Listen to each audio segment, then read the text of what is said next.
Okay guys, so we got our mesh grill pulled apart from the frame, chrome frame that we're going to paint.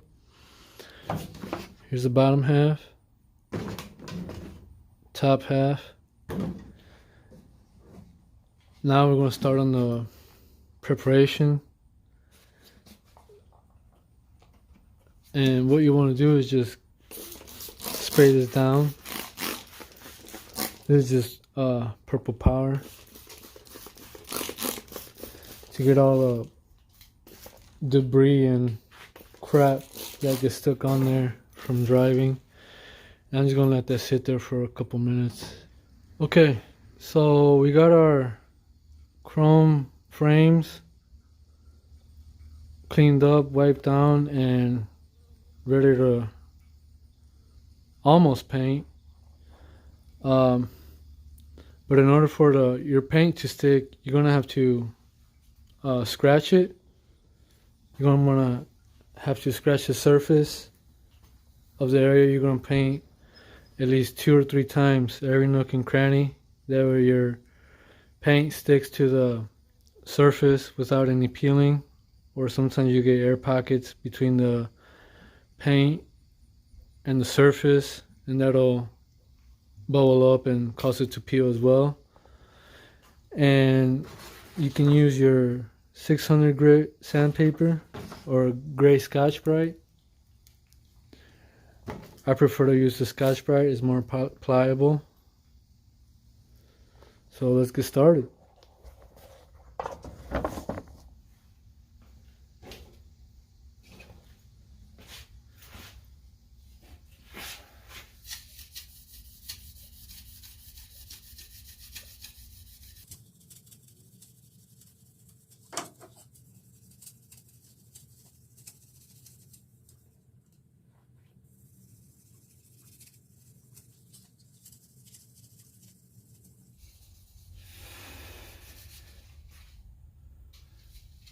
Do that 2 or 3 more times.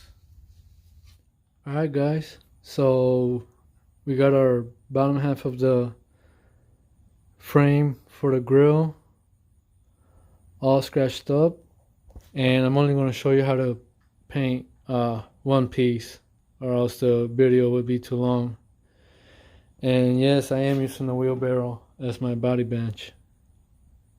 Right on. So your next step after getting your piece all scratched up and cleaned off is wiping it down with alcohol. This will get rid of any impurities and grease from your hands and any other stuff that may have gotten on it in the process.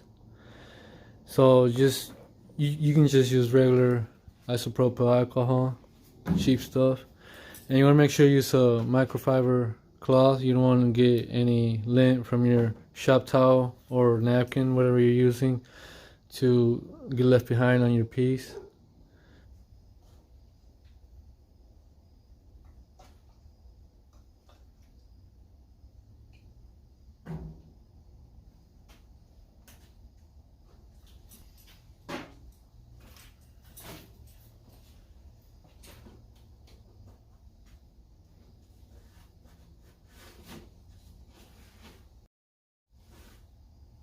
That should be good. And let it air dry. Now this next step is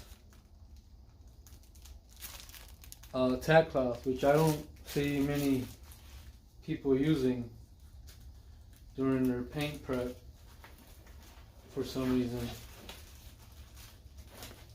And this should be your last step before spraying your paint.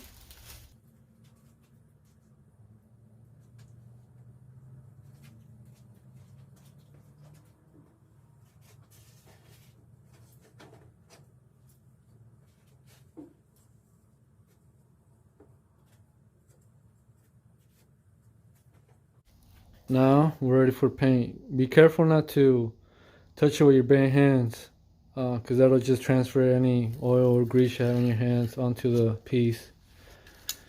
And to start off, we are using just a regular automotive sandalwood primer, or filler primer. It's the same thing. And the reason we're using this is to fill in any impurities that are on the piece, the bumper. I got a bunch of rack chips in mine, so the primer will fill all of that in and smooth out the finish, so we can apply our paint. Oh, and we're gonna apply 3 coats. Your first coat is a light feathering. Your second coat is a regular coat to cover everything. And your third coat is to get all your nooks and crannies that you may have missed on the first and second coat.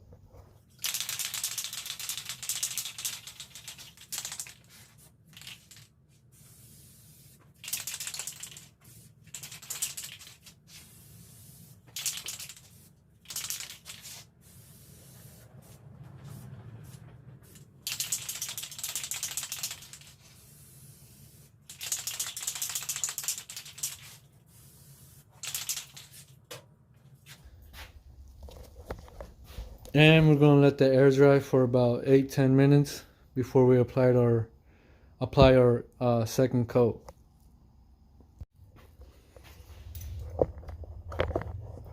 Okay, we're ready for a second coat. Remember, this coat goes on a little wetter.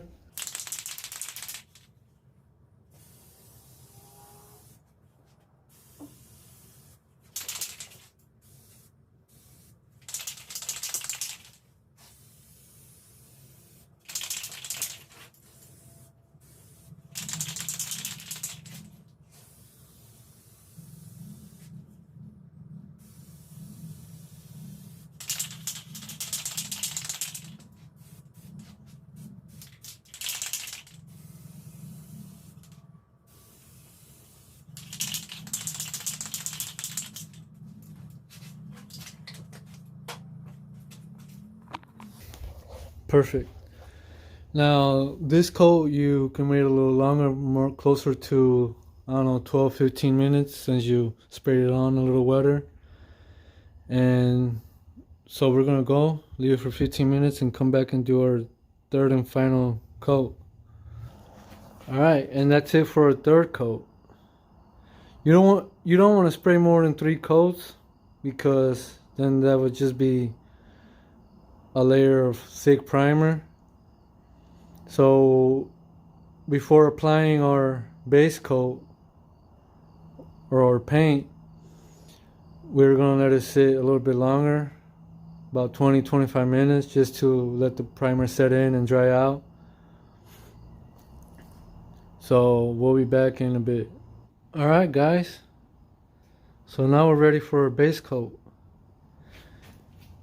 As you can see, the filler primer fills in most of the rack chips and imperfections.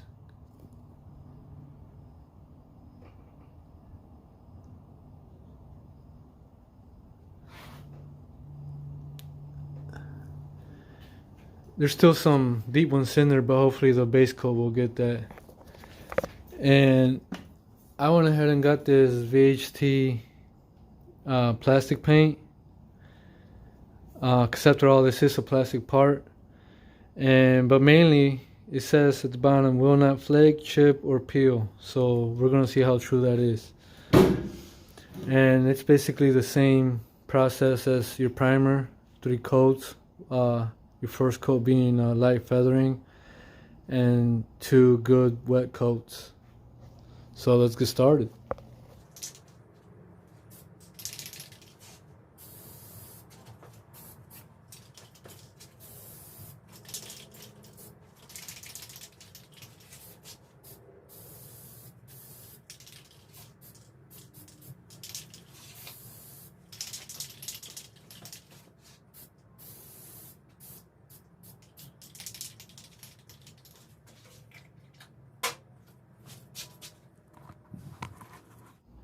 Give that about a good 10 minutes to semi-dry, and we'll come back and do our second and third coats.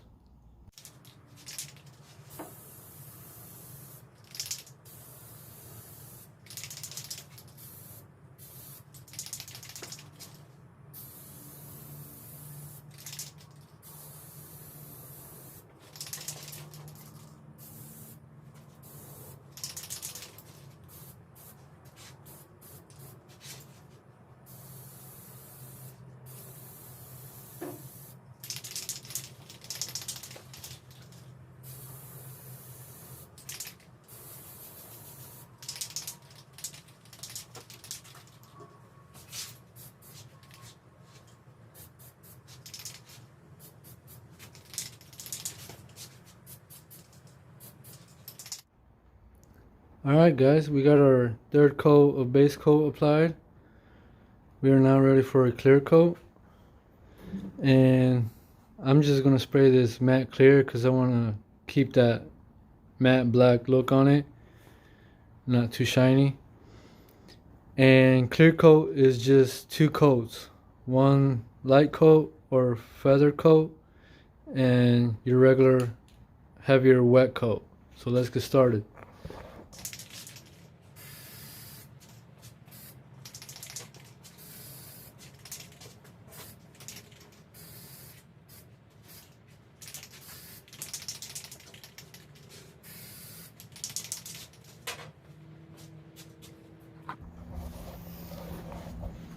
Alright, let that dry for another 10 minutes and we'll come and apply our second coat. Okay, so we are ready for our final coat of clear coat.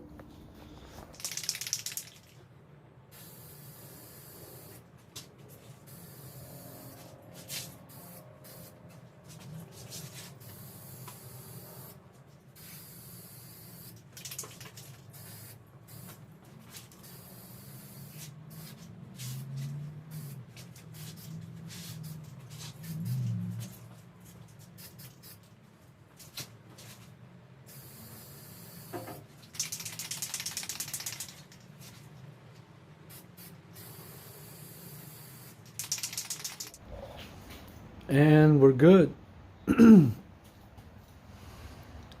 Nice smooth finish. Can hardly see any of the rock chips, flakes, or imperfections. Oh, there's a small one right there. Better than it was before.